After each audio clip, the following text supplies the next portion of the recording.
Alright guys, I'm here with Pete, and today he played his yellow-red girlfriend beta deck, got second place, super hyped about that, and so we're going to be taking a look at his deck and how he plays the lesbi friends, as he calls them. Dual colored. Alright. Okay, so first off, we have the level zeros, looks like 16, and why don't you just go ahead and start us off wherever you want. Alright, so this is like pretty common, pretty basic. One or less other characters, she gets plus 15. So I run 4 of it just as pretty much my main beater.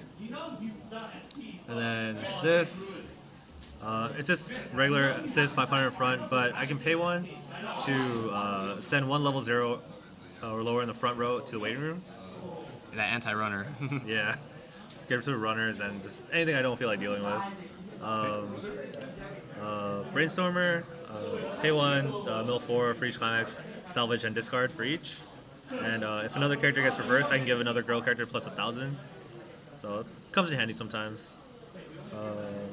Your typical pay 1, drop 1 searcher. Searches for a girl trait card. Yay, no color restrictions. Hype.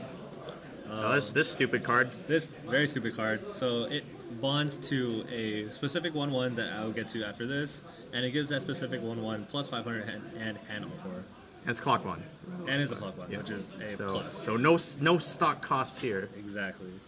Then Suicider, and when she gets put in the waiting room, I can pay 2 and salvage a girl character from my waiting room and add it to my hand. Okay. Okay, so next we're taking a look at the level 1. So why don't we start with that lovely oversized right So there. as we were talking about, this card, this is the card that this clock bonds into, and as you can see, yes, it is a printed 118K. Her downside is that if I play this without her on the field, she goes to rest. It's pretty bad, I know, but yeah. So yeah, you just bond into it, and then Yep. it's a 118K with basically no downside. Exactly. Pretty good. And then next, just a typical beater. For all you people that play, let's say Monica, is pretty much Homura. I can't play this from my hand unless I have 2 or more girl characters on the field.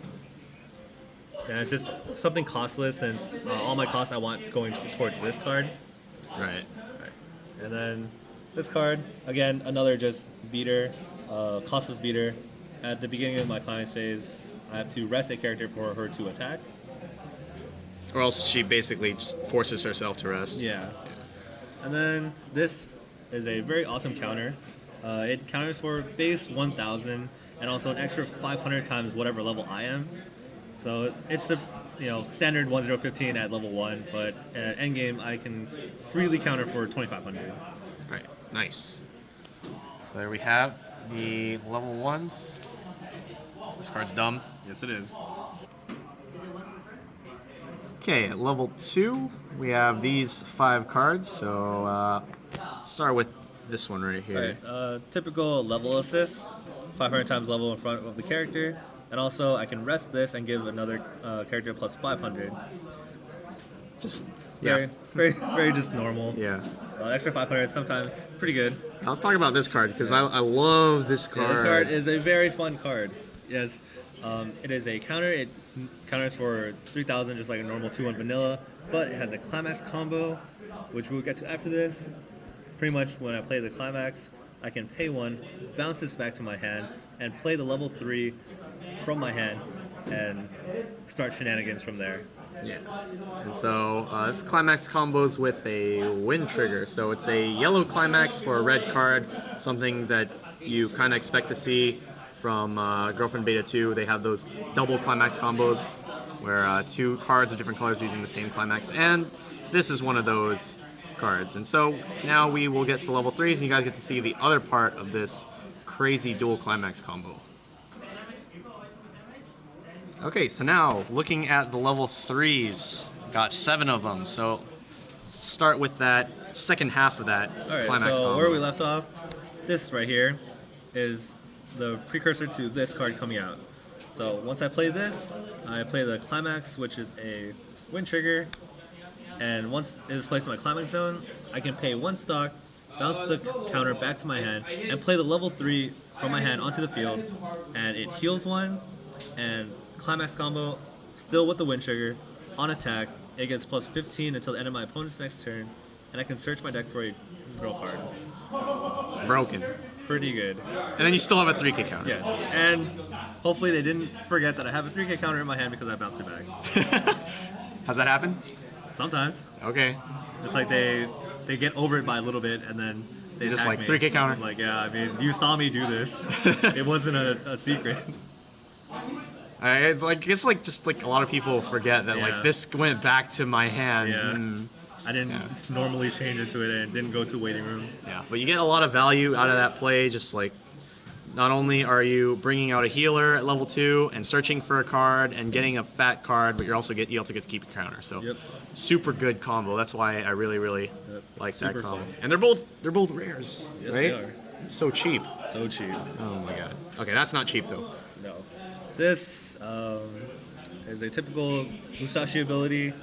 On attack, on turn she's played, when she attacks, if you cancel her attack, I can mill a top card on my deck, and I burn you for the level of that card, +1. And also, if she reverses a character, she sends it to memory. Okay, so there we have the level 3 line. Pretty simple, 4 healers and then 3 of those nice finishers. All right, Pete, so just a few questions I have about the deck. Are there any points of the game where you feel that the deck is exceptionally strong or exceptionally weak?